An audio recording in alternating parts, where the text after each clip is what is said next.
Hello everyone, welcome to my workshop. What's sewing on? First thing I want to say today is thank you to all my subscribers. As always, you're so awesome. For today's project, it's might be a little challenging. It's this weighted down comfort bunny.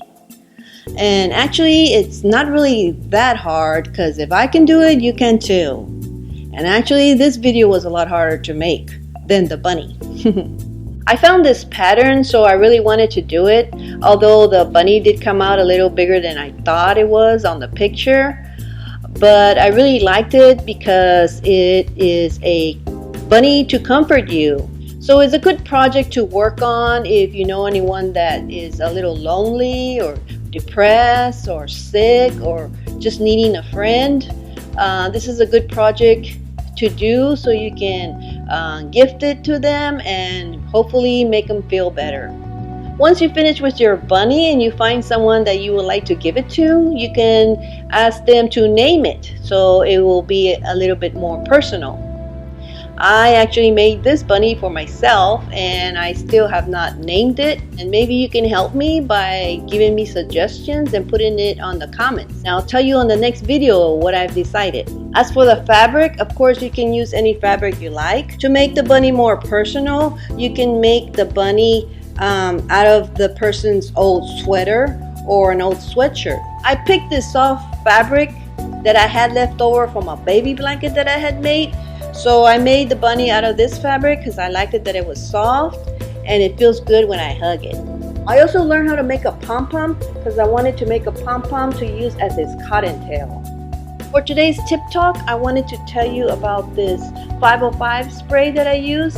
It's a spray it's like a glue, and it glues like fabric to fabric. So I used it on his eyes so it would stick to the fabric to make it easier to sew. It's a temporary fabric adhesive that usually is used for embroideries, quilting, and crafting. If you can get some 505 spray, it will make it easier on your appliques. Enjoy this sewing tutorial on this weighted comfort bunny. Thank you for watching.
this tutorial was not too hard to follow. Of course, if you have any questions, don't hesitate to put it on the comments. And also, if you like the video, don't forget to give it a thumbs up. And I would really appreciate it if you could subscribe to my channel. Thank you for watching. I'm Crafty Valerie, and have fun keeping it crafty.